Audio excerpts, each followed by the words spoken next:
Dear students, 11th standard के statistics का chapter 1 collection of data में हमारे लास्ट 3 टॉपिक्स बाकी बचे।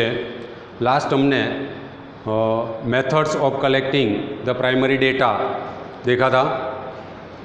First method is direct inquiry, उनका मीनिंग, इलस्ट्रेशन, मेरिट्स डिमेरिट देखा था। Then after indirect inquiry, meaning, illustration, merits demerits. Similarly method of questionnaire by post, by enumerators, उनके meaning, illustration, merits demerits, इतना आपको ध्यान में रखना है। अब लास्ट जो आपने मेथड देखी, method of questionnaire, in this method the importance is how to frame the questionnaire. Questionnaire है, उनको आप कैसे प्रिपेयर करोगे, because the success of method of questionnaire is depends on the form of questionnaire. Questionnaire कैसी है, तो उनके लिए पर्टिकुलर कोई रूल्स नहीं है, मगर जो मैं कहूँ वो पॉइंट्स आप अगर ध्यान में रखो तो वो जो क्वेश्चनरी बनेगी वो आइडियल बन सकती है। तो next topic is characteristics of an ideal questionnaire. This question is very very very important.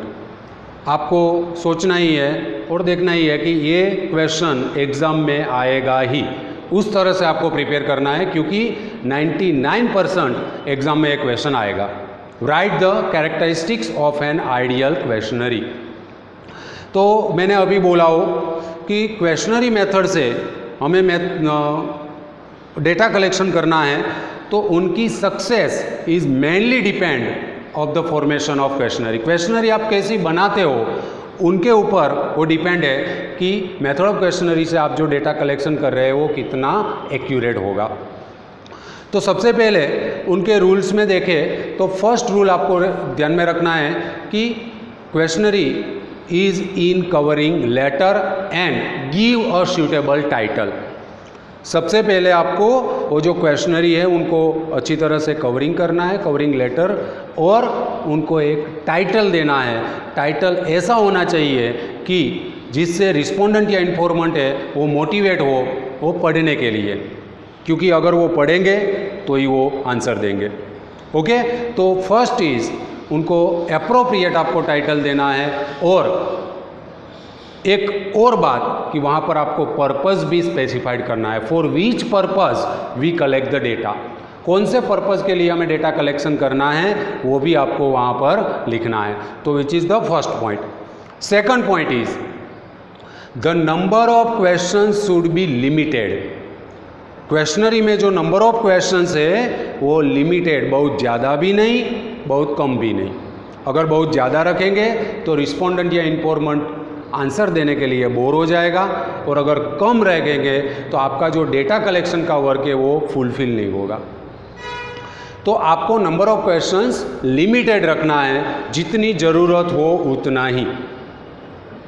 ज़्यादातर जितने कम रहे उतने क्वेश्चंस वहाँ पर रखने हैं।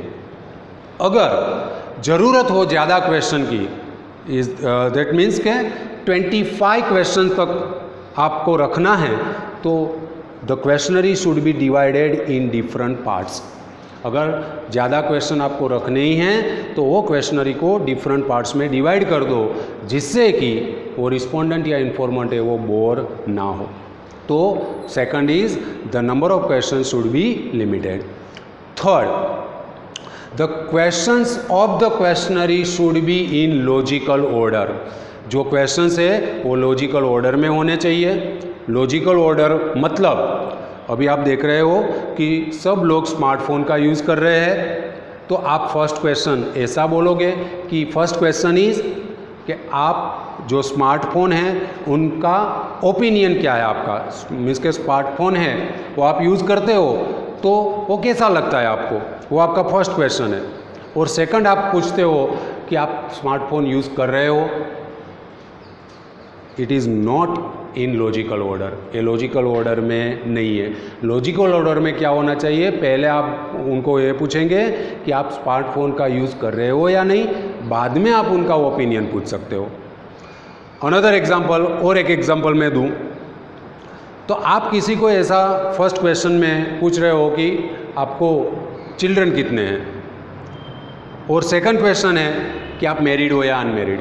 Is it in logical order? No. In logical order the first question should be are you married और unmarried, and then second question is how many children, means आपको कितने बच्चे हैं, वो सेकंड क्वेश्चन में आप रख सकते हो. तो ये लॉजिकल ऑर्डर में होना चाहिए. Then after the language of the question should be simple. उनकी जो लैंग्वेज है क्वेश्चन की, क्वेश्चनरी के, वो सिंपल होनी चाहिए, सब लोगों को वो समझ में आना चाहिए. Then after the questions related to remote past should be avoided. Remote past means के वो भूतकाल के कोई क्वेश्चन है, बहुत लंबे भूतकाल के, तो ऐसे क्वेश्चन का आंसर एस्टिमेटेड आएगा, वो आपको यहाँ पर नहीं रखना है. एज एग्जाम्पल कि अभी सबके पास टीवी है, तो आप ऐसा पूछ सकते हो कि आपके पास कौन सी कंपनी का टीवी है और कौन से टाइप का टीवी है.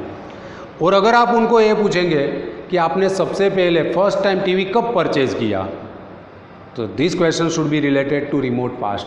वो कब लिया उनको वो भी मालूम नहीं होगा, कौन सी साल में लिया, कितने, अप्रोक्सीमेटली बोल देगा कि 10 ईयर्स या 12 ईयर्स या 15 ईयर्स. तो ऐसे क्वेश्चंस आपको क्वेश्चनरी में रखना नहीं है.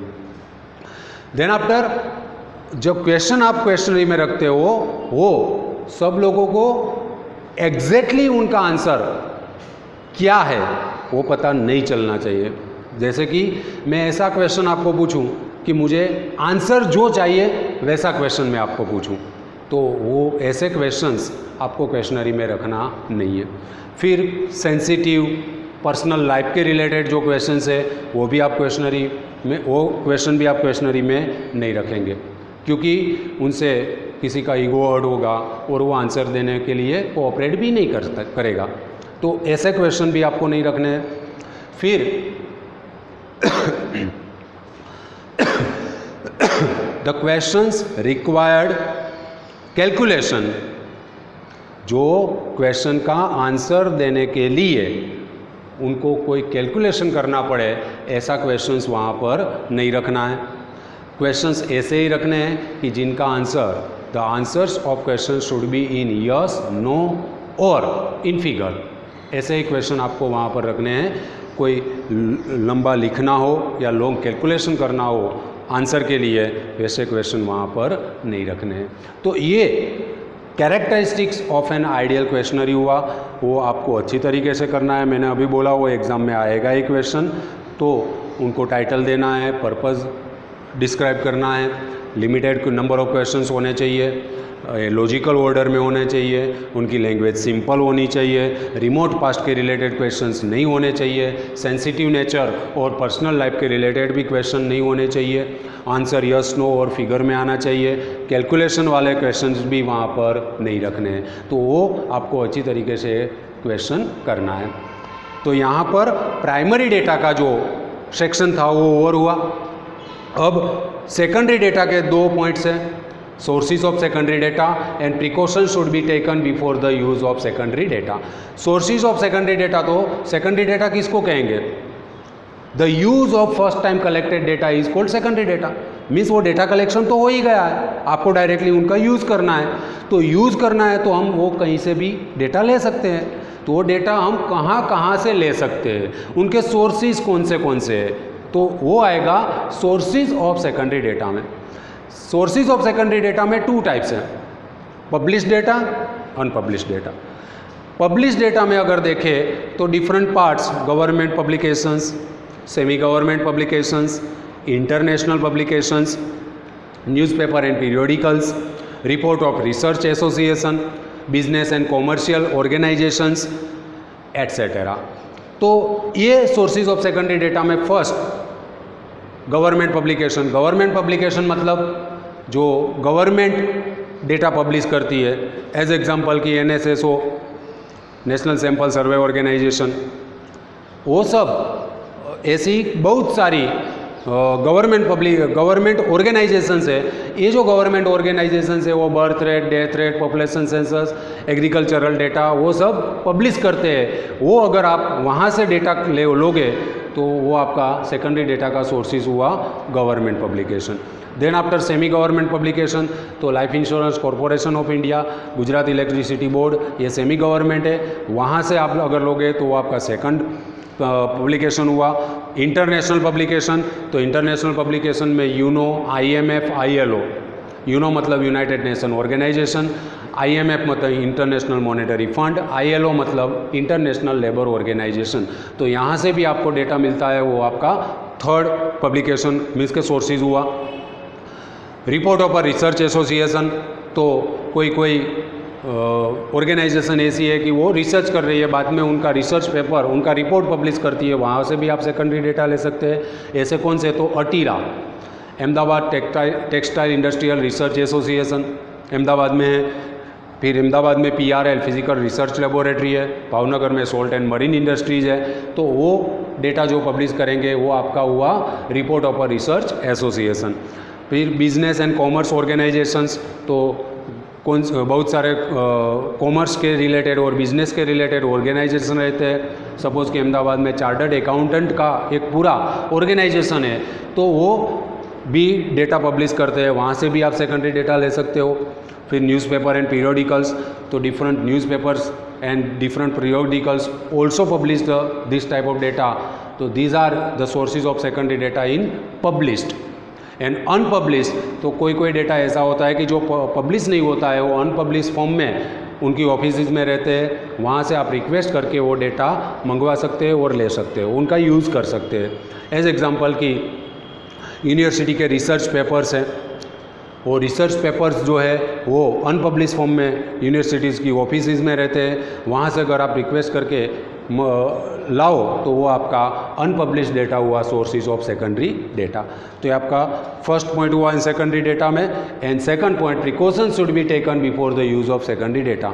सेकेंडरी डेटा का आप यूज़ करते वक्त कौन से प्रिकॉशन रखेंगे, तो सबसे पहले तो वो डेटा किसने कलेक्ट किया है, क्योंकि सेकेंडरी डेटा फर्स्ट टाइम तो किसी ने कलेक्ट किया ही है, तो who collect the data, data किसने कलेक्ट किया है। ज़्यादातर government and semi government publication का जो डेटा है वो यूज़ करना एडवाइजेबल है। प्राइवेट ऑर्गेनाइजेशन का जो डेटा है वो एडवाइजेबल नहीं है, क्योंकि उनकी आइडियोलॉजी ऑन होगी और उनके ओन पर्पज़ के लिए उन्होंने डेटा कलेक्शन किया होगा। फिर सेकंड, आप जो यूज़ कर रहे हैं वो पर्पज़ और जो फर्स्ट टाइम कलेक्ट किया हुआ है डेटा है उनका पर्पज़ दोनों का सेम होना चाहिए, तो ही वो डेटा का आप यूज़ कर सकते हो और वो एडवाइजेबल है।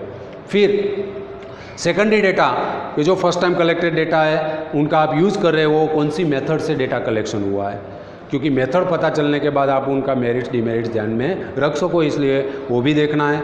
फिर रिमोट पास्ट के रिलेटेड जो डेटा है, बहुत पुराना डेटा जो है उनका एज ए सेकेंडरी डेटा आपको यूज़ नहीं करना है।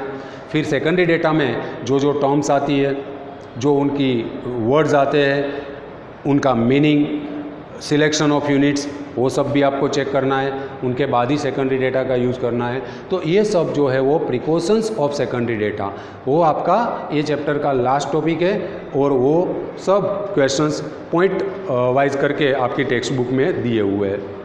तो यहाँ पर ये सेकेंडरी डेटा का जो है तो 2 points of secondary data, sources of secondary data and precautions, वो कंप्लीट हुआ। और वो लास्ट था आपका यहाँ पर फर्स्ट चैप्टर जो है वो कंप्लीट होता है कलेक्शन ऑफ डेटा, और उनकी जो एक्सरसाइज है एक्सरसाइज 1, वो section A, B, C, D, वो आपको आपकी स्टैटिस्टिक्स की नोटबुक में उनके आंसर्स लिखने हैं, पूरी एक्सरसाइज 1, 2। और अगर कोई क्वेश्चन में आपको पता नहीं चलता है तो आप मुझे पर्सनली फ़ोन करके भी पूछ सकते हो, और वो सॉल्यूशन लेके बाद में आपको नोट्स में लिखना है। सभी क्वेश्चन के आंसर आपके चैप्टर में है ही, वो आप कंप्लीट कर दो। तो यहाँ पर आपका फर्स्ट चैप्टर कंप्लीट हुआ। नेक्स्ट सेशन से हम हमारा सेकंड चैप्टर जो है वो स्टार्ट करेंगे। होमवर्क और अच्छी तरीके से नोट्स में लिखना है। Okay, thank you.